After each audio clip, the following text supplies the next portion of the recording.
isang mainit na usapin kasabay ng mainit na panahon ang aking tatalakayin sa vlog na ito.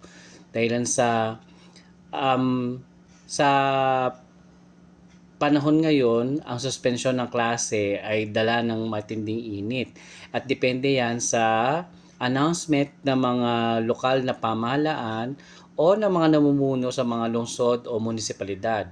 Dito po sa aming lugar sa Las Piñas City ay nagsuspende ang aming mayora sa lahat ng public school.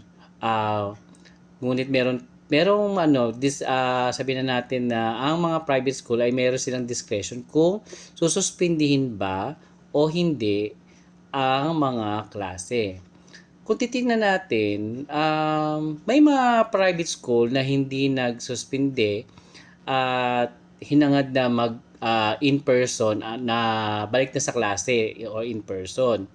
Kung titingnan natin, siguro dahil lang sa ang mga private school na to ay merong air conditioning unit sa bawat klase, at isipin natin na syempre may mga mag-aaral na mas pipiliin na walang pasok, suspendido.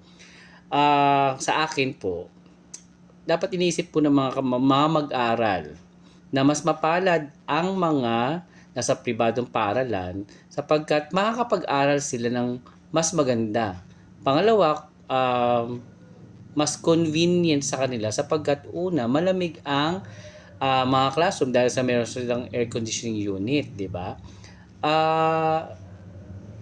Pabor to rin sa mga pamilya sapagkat syempre menos gastos to kapag nanatili ka sa bahay, di ba?